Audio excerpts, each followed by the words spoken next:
سلام دوستای قشنگم. امروز میخوام بهتون آموزش این بالاکلاوای خیلی خوشگل که جدیدن خیلی ترند شده رو بدم که من از قبل 3 رنگ مختلفشو بافتم و حالا امروز تصمیم دارم یه رنگ دیگر رو براتون ببافم و بهتون یاد بدم. بریم با هم ببینیم که چه وسایلی نیاز داریم. ما برای درست کردن بالاکلاوامون نیاز داریم به موتیف. موتیف چیه؟ موتیف همین 4 گوشه‌ای هستش که به اشکال مختلفی میشه بافتش و من اینجا قصد دارم که این مدلی که نشونتون دارم میدم و براتون آموزششو بذارم. حالا ما به چی نیاز داریم؟ ما به 2 رنگ کانوا یا 3 رنگ یا حتی 1 رنگ کانوا نیاز داریم. این خیلی سلیقه‌ای انتخاب کردن رنگش. ولی در کل برای یه دونه بالاکلاوا ما به 2 کلاف کانوا نیاز داریم. کانوایی که من استفاده کردم گوکسیم هست و جنسش ترکه و متراژش هم 170 متره. خب ما نیاز داریم به یه دونه قلاب که شمارش 5.5 هست و همچنین یه دونه قیچی. حالا بریم سراغ این که بهتون یاد بدم چجوری موتیفمون رو شروع کنیم. در ابتدا نیاز داریم به یه دونه ماجیک رینگ یا زنجیره جادویی. اول 2 انگشتمون رو نخ و دورش میپیچیم و بعد به این صورت یه زنجیره میزنیم. زنجیر اولمون رو که زدیم در ادامهش 2 زنجیره دیگه میزنیم و در کل یعنی 3 زنجیر. حالا شروع میکنیم به زدن 2 پایه بلند. 2 پایه بلندمون رو میزنیم و اینا هر کدوم 4 گوش اون مستطیلیه که میخوام تشکیل بدیم. وقتی 2 پایه بلندمون رو زدیم یه زنجیر میزنیم و میریم به گوشه بعدی. حالا اینجا دوباره 3 پایه بلند در اصل ما میزنیم و همین کار رو تکرار میکنیم. دوباره بعد از 3 پایه بلند 1 زنجیر و بعد دوباره 3 پایه بلند 1 زنجیر. این کار رو تا 4 بار ادامه میدیم تا 4 گوش ما تشکیل بشه. در انتها که ما 4 گوشمون رو بافتیم میرسیم به ابتدای کارمون و از پایین اون 3 زنجیری که زده بودیم و میشماریم و روی سومی که هم بالش محسوب میشه یه دونه پای کوتاه میزنیم و کور میکنیم کارمون رو و در آخرم اون نخی که از بیرون کار وسط کارمون زده بیرون میکشیم تا کار سفت بشه. الان ما 4 گوشمون رو اینجا درست کردیم که 4 گوش داره و ما تو هر گوشه اون باید بافتنیمون رو ادامه بدیم. خب حالا میریم برای عوض کردن رنگ نخمون.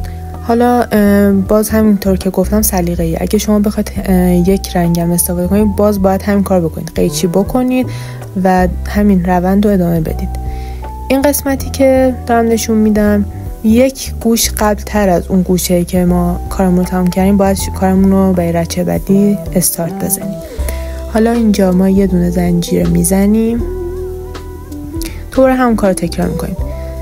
2 دیگه روش، یعنی در کل 3 زنجیر در ابتدای کار میزنیم و دوباره 2 پایه بلند. بعد دقت کنید که در ابتدای کار چون ما 3 زنجیر میزنیم دیگه لازم نیست ما 3 پایه بلند بزنیم، همون 2 کفایت میکنه. ولی در گوشه های بعدی باید ما 3 پایه‌مون رو بزنیم. دوباره یه زنجیر عادی میزنم و میرم به گوشه بعدی. برای هر گوشم که شما میخواید برید باید حتما یه دونه زنجیر بزنید. خب الان توی این گوشه بعدیمون ما یه زنجیر میزنیم، دوباره 3 دیگه هم تو همون میبافیم. اگه دقت کنید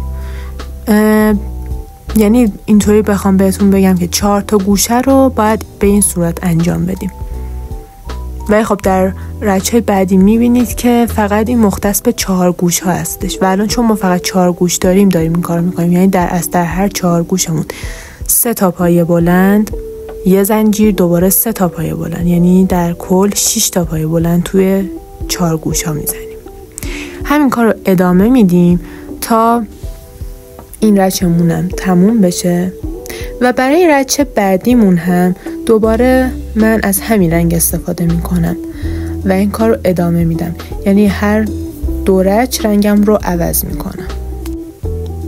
ما الان رسیدیم به انتهای رچ دوممون و باید در چارگوش اولمون دوباره 3 تا پایه بلند و 1 زنجیر بزنیم تا اون ترتیب 6 تا پایه بلند در هر گوشمون رعایت بشه.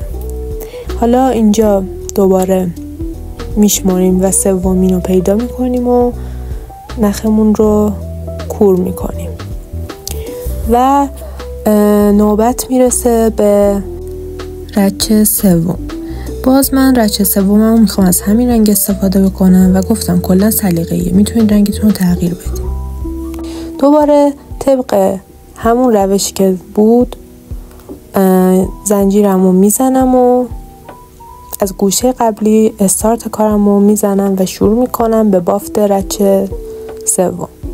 باید دقت داشته باشیم که با هر رچ تعداد این سوراخ ها اضافه میشه، یعنی علاوه بر اون 4 گوشی که ما داریم دوباره در وسط کارمونم 1 سوراخ دیگه ایجاد شده الان و باید در اونها هم ببافیم و بافتمون در اون سوراخ هایی که در وسط قرار داره به این صورت هست که فقط 3 تا پایه بلند میزنیم. همونطور که الان دارم میبافم اینجا ما 3مین پایه بلند دارم میزنیم و زنجیرمون رو و دوباره میریم به سراغ گوشمون و دوباره در این گوشه 3 تا پایه بلند، زنجیر، 3 تا پایه بلند. همین روند رو ادامه میدیم و دوباره تموم که شد میریم به عوض کردن رنگ بعدیمون که من دوباره اینجا از رنگ قهوه‌ای تیره ترم استفاده میکنم و رچ سومم رو میبافم.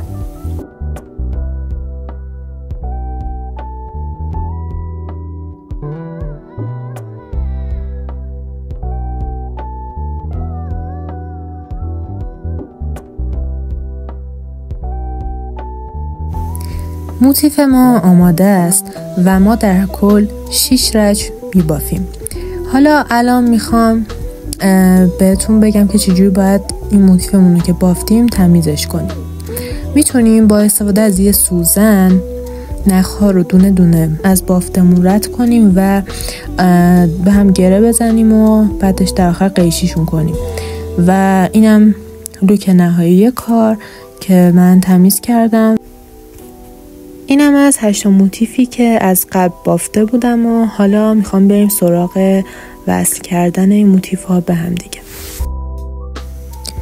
موتیف همون رو به این ترتیب میچینیم. حالا میایم با استفاده از کانوا و سوزنمون موتیف همون رو به هم دیگه متصل میکنیم.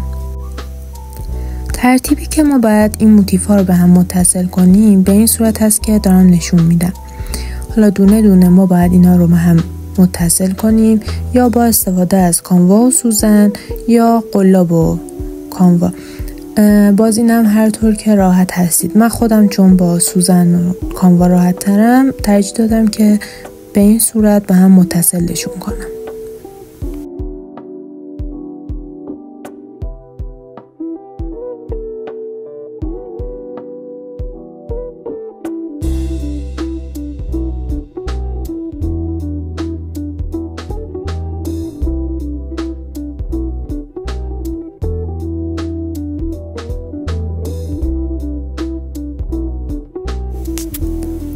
من طبق اون چیزی که گفتم دوختم متصل کردم. حالا میخوام این قسمت رو انجام بدم که این 2 تا گوشه 2 تا زل باید به هم متصل بشه. این 2 تا زل به هم، این زل به این وسطی و این یکی زل به این زل سمت چپ.